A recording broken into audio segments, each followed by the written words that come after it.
यानी फाइनेंस मिल सके, ये योजना बनाई जाएगी ताकि हमारी कोशिश ये है कि जो जलवायु परिवर्तन को लेकर के जो हमारी चिंताएं हैं, जो हमने कमिटमेंट किया हुआ है, हम उन लक्ष्यों को हासिल कर सके। कंपनी के स्ट्रक्चर को अगर हम बदलाव की बात करें तो इसमें हम जो विधायी जरूरतें होंगी ताकि हम एक कुशल और एक लचीला तरीका अपना सके, ताकि हम एक ऐसा फंड उपलब्ध करा सके जिसमें अलग अलग कंपनियों को फायदा मिल सकेगा। फॉरेन डायरेक्ट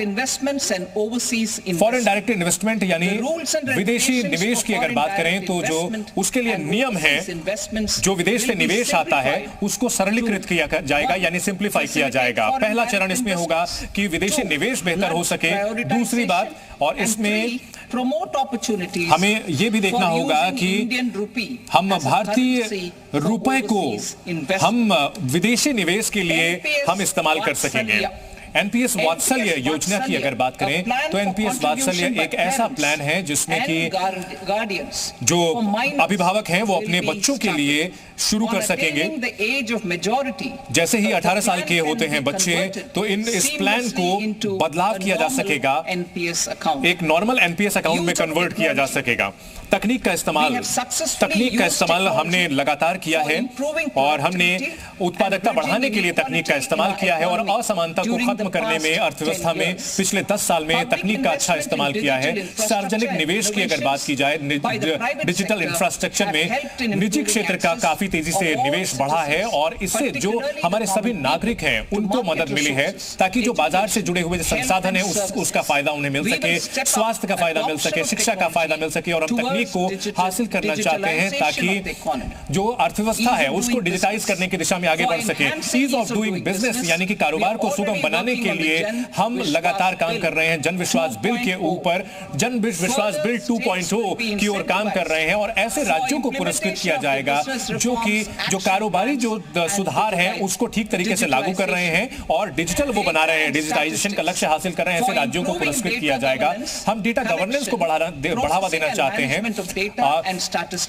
प्रोसेसिंग और मैनेजमेंट के लिए अलग अलग क्षेत्रों से जुड़ा हुआ डेटाबेस हम बनाना चाहते हैं। इसमें डिजिटल इंडिया मिशन के तहत जो पहले से स्थापित किया गया है उसका बेहतर तरीके से इस्तेमाल किया जाएगा और इसका इस्तेमाल अलग अलग तकनीक के जरिए हम कर पाएंगे।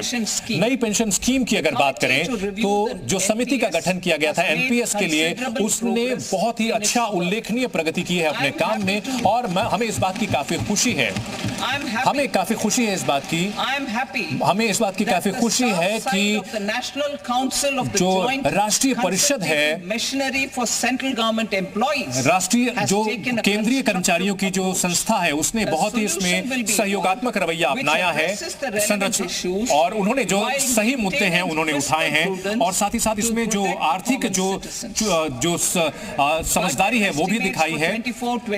और इस साल के बजट एस्टिमेट की अगर हम बात की जाए 2024-25 के लिए, 2024-25 के लिए कुल प्राप्तियां जो हैं, जो कर्ज के अलावा हमारी जो प्राप्तियां हैं वो 32.0 लाख करोड़ प्राप्ति है।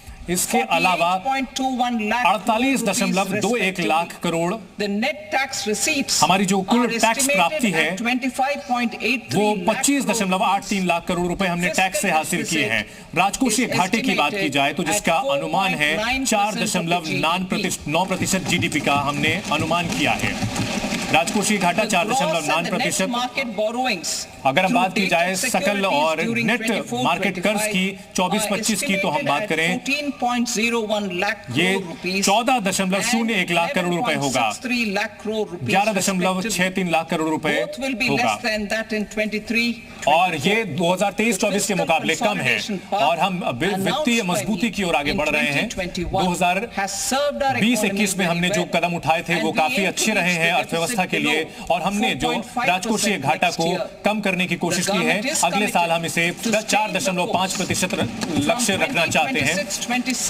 हमारी कोशिश ये है कि 2026-2027 के आगे हमारी कोशिश ये होगी कि हमारी जो राजकोषीय घाटा है वो हर साल वो इतना कम हो कि हमारा जो केंद्र सरकार हो वो लगातार कम होता जाए और जीडीपी के कुल आंकड़े के कम ओर जाए।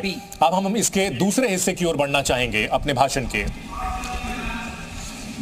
Indirect taxes. अगर अप्रत्यक्ष करों की बात की जाए, इनडायरेक्ट टैक्सेस की बात की जाए, तो सबसे पहले हम जीएसटी से शुरुआत करेंगे।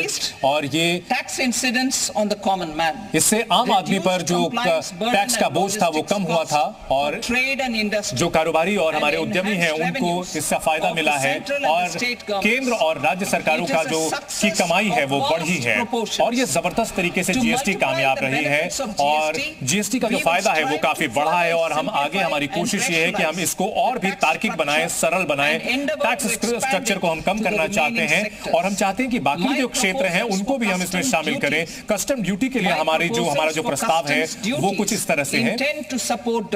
हमारी कोशिश ये है कि जो हमारा घरेलू जो उत्पादक है उसको फायदा मिले, हमारा जो निर्यात है वो आगे बढ़े, हमारे निर्यातक जो है वो बेहतर तरीके हो सके, और टैक्सेशन की प्रक्रिया वो कम हो, और आम लोग और जो आप उपभोक्ता है उसको कम मिले। 2022-23 में हमने कस्टम ड्यूटी के जो दरें थी उसको कम किया है, और हम एक विस्तृत यहाँ जो हमने जो है बदलाव किया। अगले 6 महीने के लिए हम और इसे लागू करना चाहेंगे, और इसको हम तार्किक बनाना चाहते हैं ताकि कारोबार की सुगमता बढ़े और ड्यूटी की जो संख्या है वो कम हो। और हम सेक्टर से जुड़ी हुई आपको अब ड्यूटी की जानकारी देते हैं। मेडिसिन और मेडिकल जो उपकरण होते हैं उसको लेकर के कैंसर पेशेंट्स को राहत देने के लिए हम प्रस्ताव देते हैं कि 3 और जो दवाएं हैं उसको पूरी तरह से राहत देते हैं, कस्टम ड्यूटी से बाहर करते हैं उसे। कैंसर पीड़ितों के लिए 3 और दवाओं को हम कस्टम ड्यूटी से बाहर करते हैं। और इसके अलावा हम एक और प्रस्ताव देना चाहते हैं बीसीडी में एक्सरे ट्यूब पर और फ्लैट पैनल जो डिटेक्टर होते हैं जिसका इस्तेमाल मेडिकल एक्सरे मशीन में किया जाता है, उसको फेस मैन्युफैक्चरिंग प्रोग्राम में हम लाना चाहते हैं ताकि वो हमारी जो घरेलू हमारा जो